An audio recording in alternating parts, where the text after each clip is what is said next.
Good day to all of you out there. Thank you for joining me for another project here on the channel.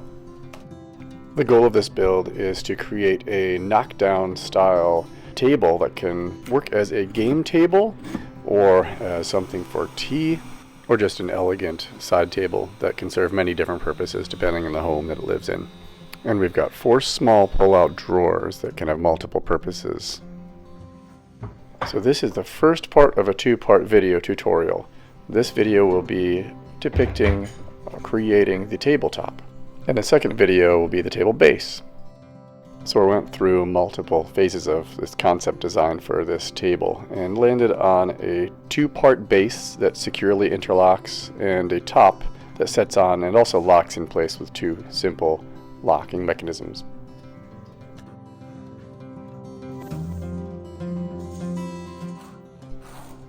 So we're working with some lovely figured walnut here, black American walnut, and the portions of the base and the trim around the table edge will be from a figured maple.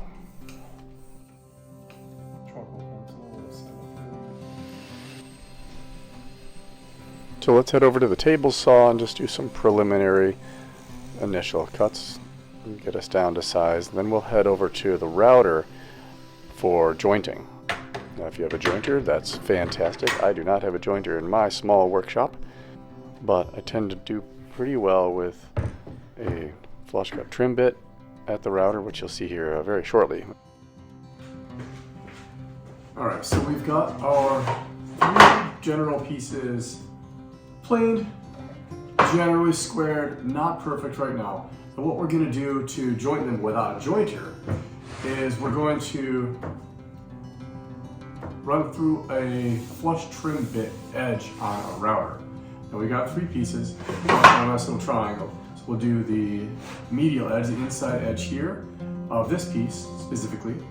We're going to do both edges here through the router to joint them, making sure they're perfectly parallel to each other.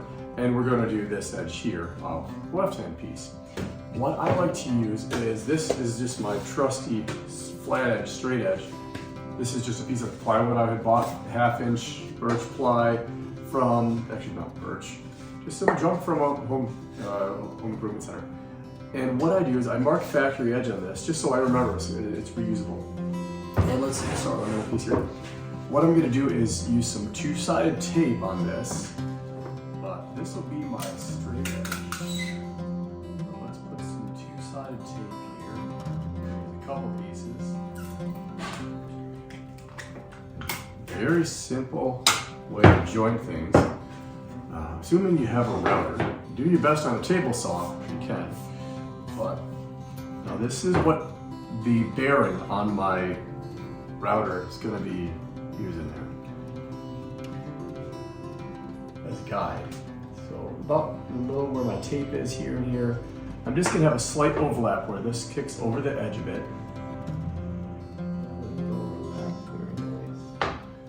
Down, make sure that your tape's activated. People use hot glue guns for this, and I think that's a great idea. I've done it before. I just feel like that leaves a little bit more to sand off on the project. Let's make sure that tape's activated here, and we'll get right over to the router.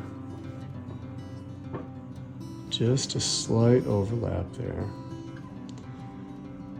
so that the bearing runs along this piece and trims off the proud edge there from our factory edge. Just a little bit of a lip. We're taking off 2 millimeters here.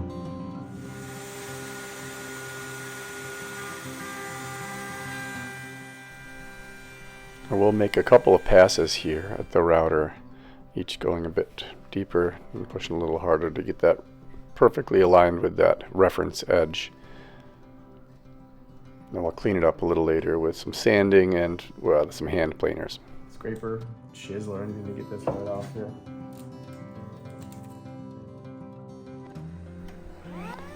I just love this tongue and groove bit set.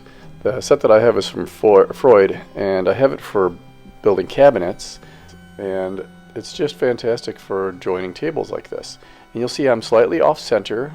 We're just a bit lower than halfway for that tongue, and I do that intentionally just to help if I need to remove some upper wood with the planer and sander to get it all even on the top of the tabletop, then we have more wood to work with above that center point there.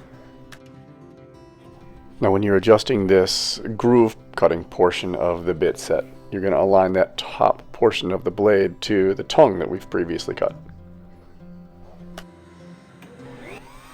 Now I definitely recommend using a feather board.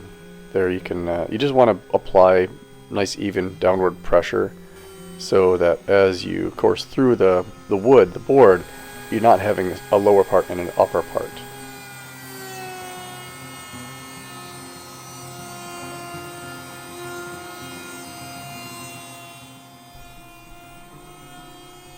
To avoid burning and some imperfections, go ahead and make a couple of passes, 2 or 3 passes. At the very least 2 passes, depending on how deep you're going to go with your bit set. But this is a fairly deeper cutting bit set, so I'm aligning my fence here to just with a ruler, simple tool, and when I see that bearing rotate there, that's how I know I'm at the proper deepest depth. I'll go ahead and make 2 passes at least with this.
So after the glue is dried and the clamps removed, you scrape off some of those bits of glue that have squeezed out, and here I'm just marking there just with some graphite just to ensure as I plane and sand that we're getting down all of the high points.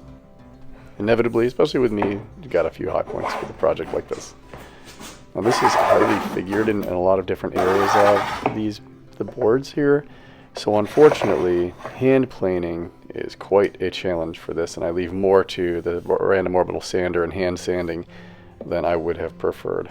I love doing as much of the project as I can with hand planes, but when you've got figured wood, the grain is facing one direction in one area, and 1 inch later it's facing the completely opposite direction. So if you have challenges like me, then we just struggle through them together.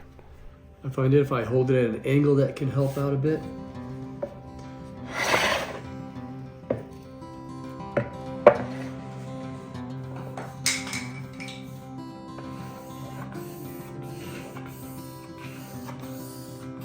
So 80 grit, 120 grit. I'm going to jump to 220 after that.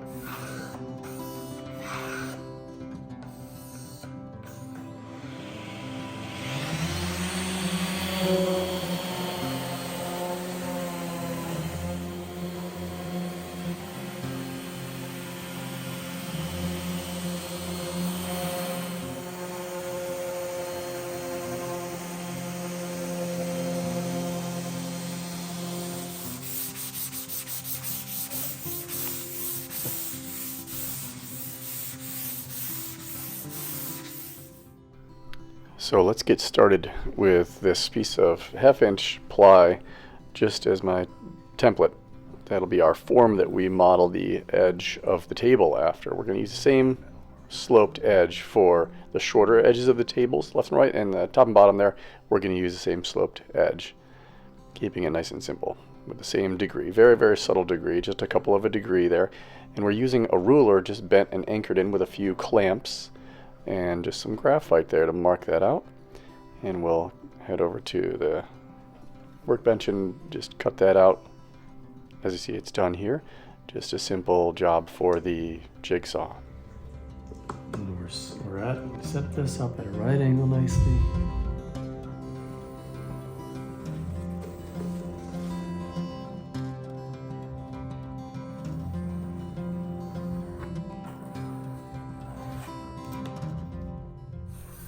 After that form has been transferred over to the tabletop, we'll go ahead and just simply use a jigsaw to initially cut it out, staying intentionally outside the line there, and we're going to head over to the router with the flush trim bit like we had done previously.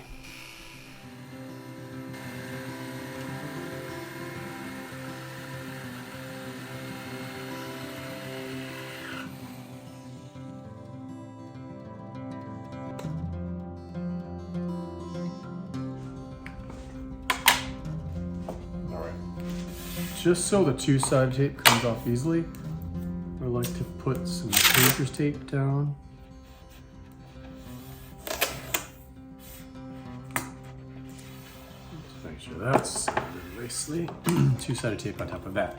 That way I'm not pulling up any fibers.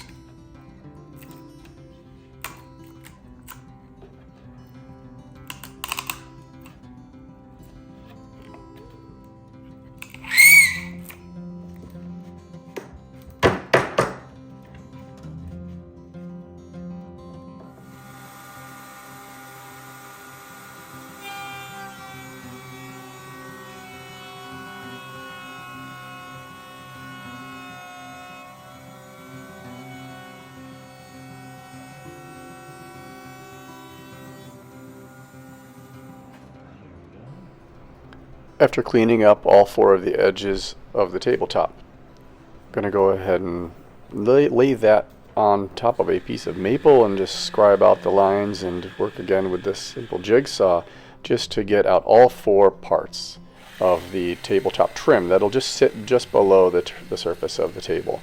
And with that piece of trim, we're going to also cut out our four simple drawers so that they match aesthetically from the outside nicely.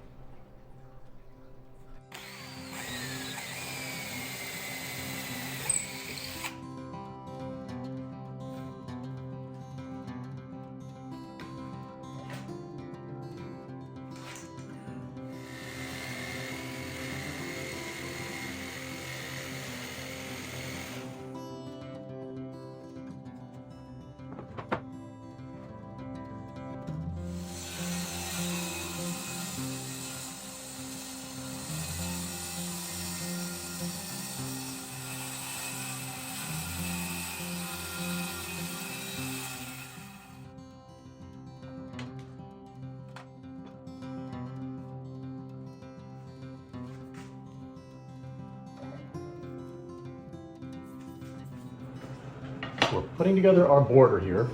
I've cut at 45-degree angles each of these edges. And it's going to be the underside of our top. Now we're going to match each of the edges that we pre-labeled. We're going to get those glued in place. I'm not too worried about perfection here, since we're going to take these edges, as well as this actually, to the router, the flush cut trim bit. Line this all out. So we're going to take our time here, measuring out exactly where in the center points here where the portions of this outer trim are going to slide out, as you see in the inset on the upper left there. So that's a future video there, just showing those simple sliding out drawers. But to match the outer trim, we're just going to cut them right from that same piece there. So we're going to secure these pieces here with some wood glue just on the left and the right, and we're going to avoid the part that we're going to later on cut out with a very thin kerf handsaw.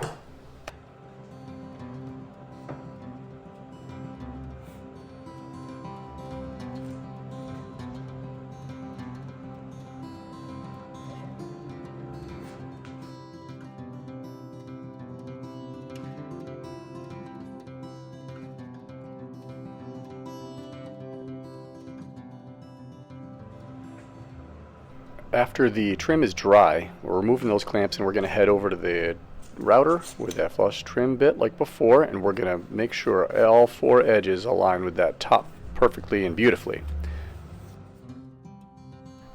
Then here with a thin curve Japanese dozuki saw, we're going to go ahead and remove the portions of the trim that are going to become the outside of the drawers that we're going to slide in and out later. And it's important that you go over the router table before. As you can see, it would be very difficult with a mobile piece where the drawer will be to re-anchor that down while you pass through the flush trim bit on the router. And here you can see why it was important that we did not apply glue to this central part.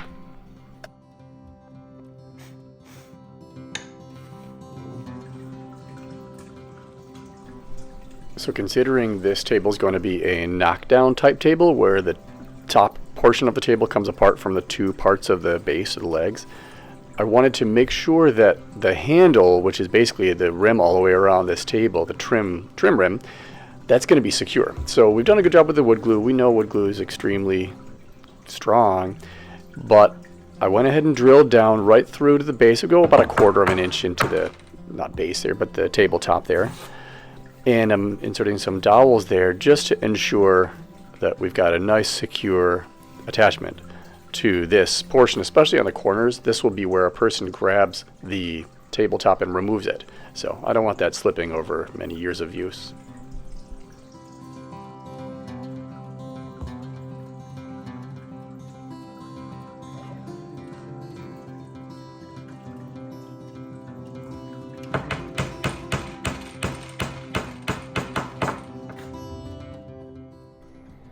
So with those dowels placed, we'll go ahead and use a flush cut saw here and just remove those as nicely and closely to the surface of that table trim as we are able.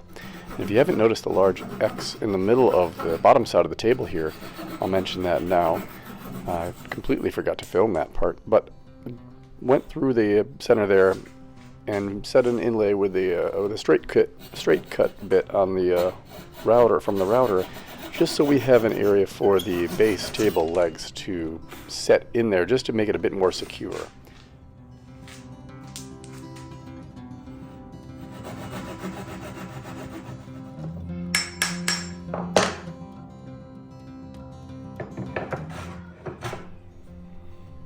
So we'll use a lovely little Japanese hand plane just to smooth out the surface of the trim, just to smooth out those dowel ends.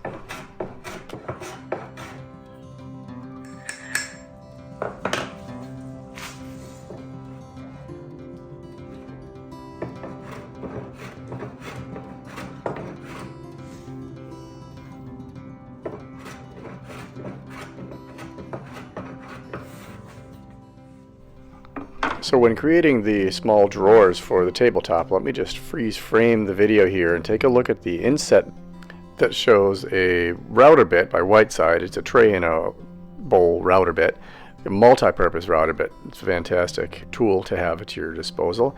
I worked ahead and routed out while all the 4 drawers were together out of that initial cut of maple there, and I routed out the tray portion of each of those times 4 there ahead of time, and I didn't want to cut that before doing the routing. It's a little safer and a little more convenient when you're thinking about clamping.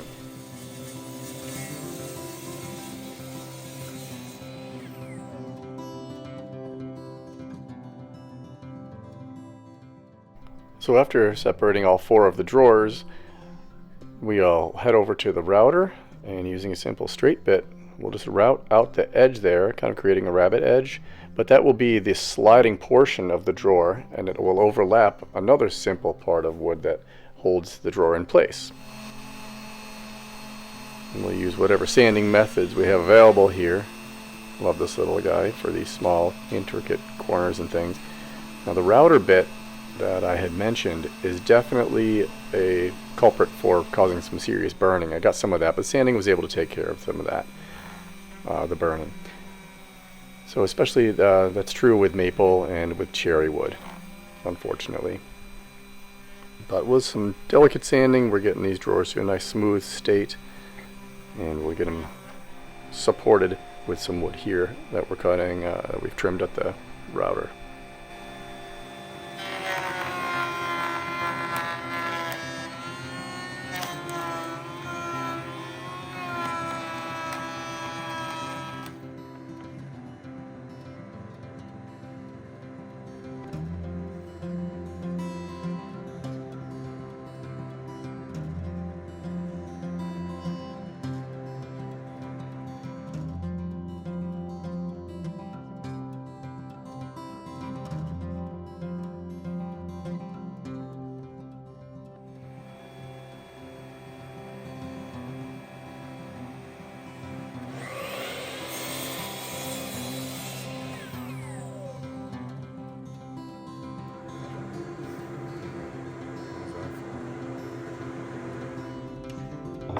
piece back together the framing of the table here. Label these each. There we go. Now we're going to lay in place.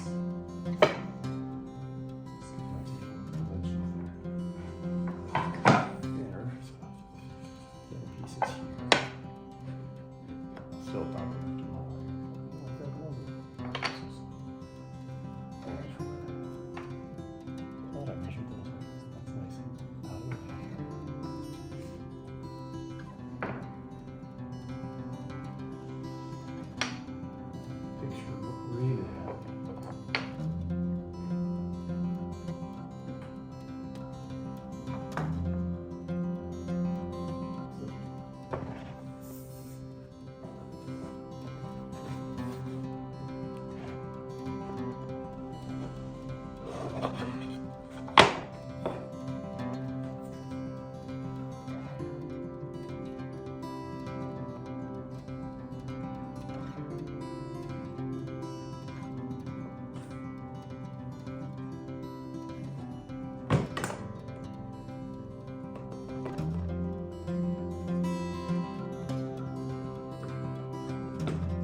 So our next move is to install some of these desktop fasteners.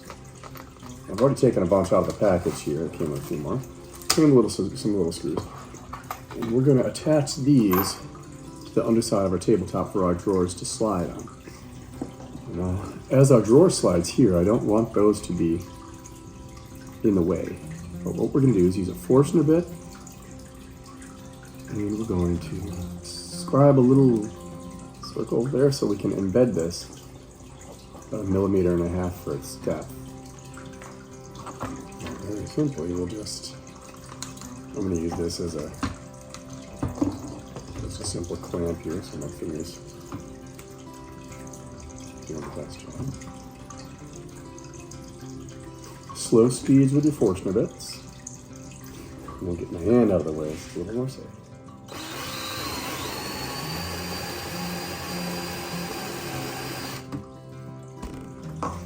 That'll sink in there.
So back at the router table, I've flipped over our drawer, and for all 4 of the drawers, I'm routing out a groove there with a 90-degree grooving bit.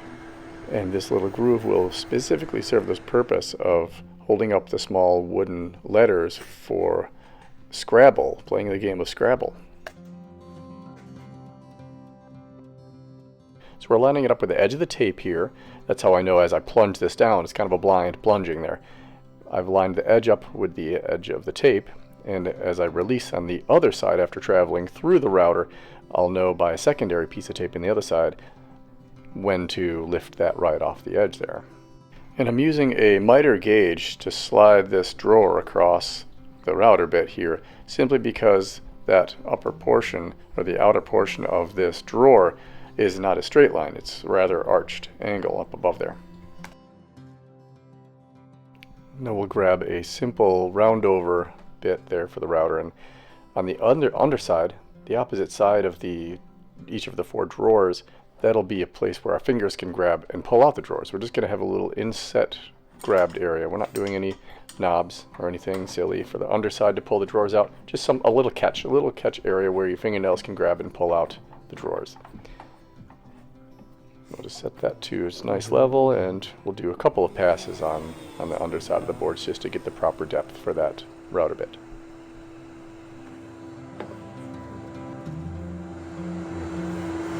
So from the underside of the drawer, our fingers will have something to grab. We'll pull the drawer out.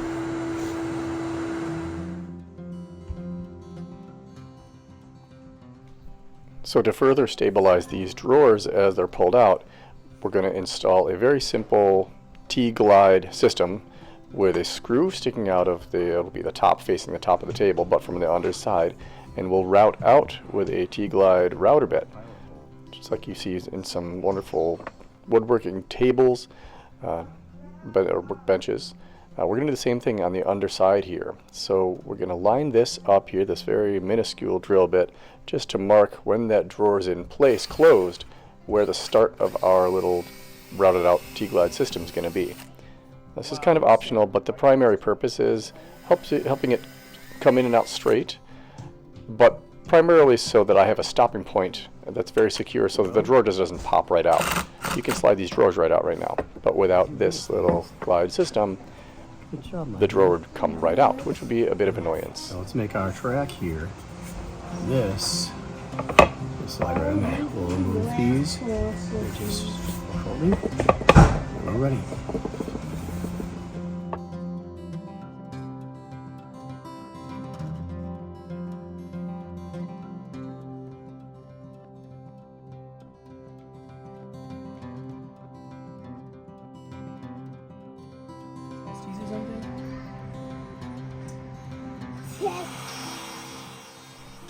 So with the plunge router, we'll have a straight bit installed there to give it our initial pass, and then we'll submerge the T-shaped router bit there.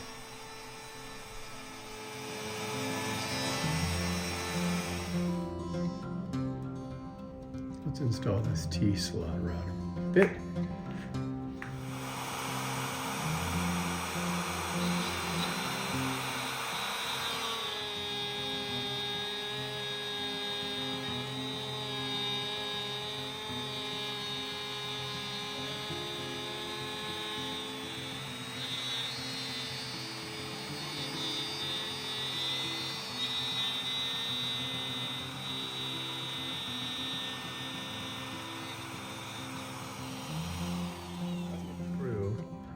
Came in place, just nailed it, screwed it at the bottom of our board there, our shelf, and slide.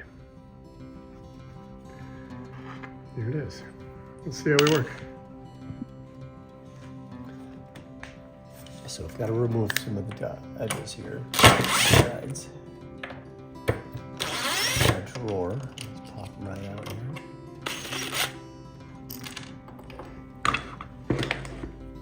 Fair enough. Just sit that right in place. Excellent. Now we'll put back the guide over there.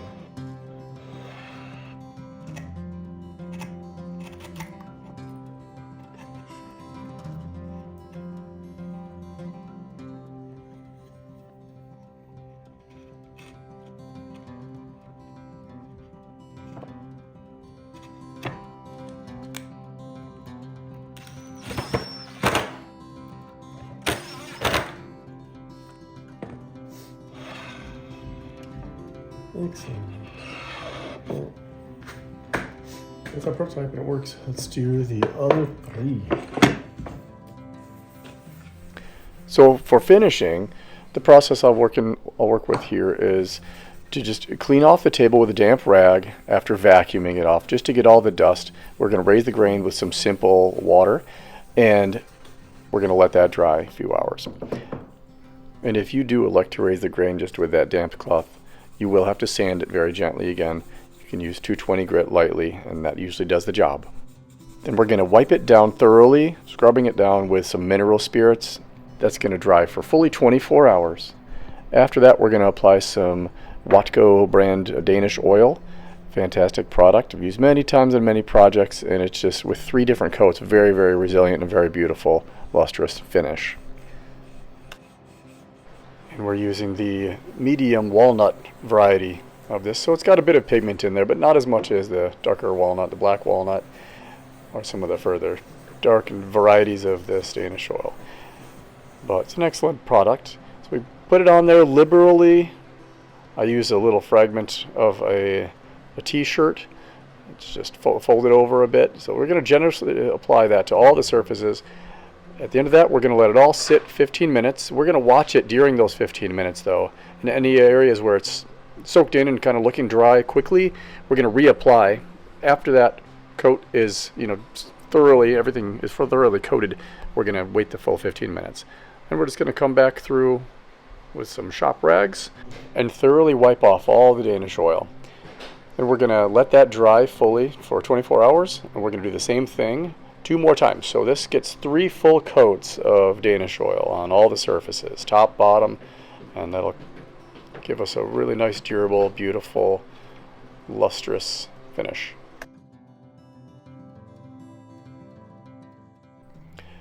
Guys, thanks for joining me for this first part of the 2-part video here. First part here, we tackled building the tabletop and these drawers and all parts of the tabletop and trim. The next video, click here at the link, will be to build the base, the 2 parts, and they're going to be coming apart so we can build this full knockdown table together. Don't forget to hit like and subscribe for the channel, guys. Thank you so much. Everybody have a great day. Well, friends, thank you for joining me for this build. I hope you enjoyed it and found it fun to watch the process and the progress. Hope you found it inspirational. Happy building to you all. Don't forget to hit subscribe and like on the video or the channel. Thanks, guys.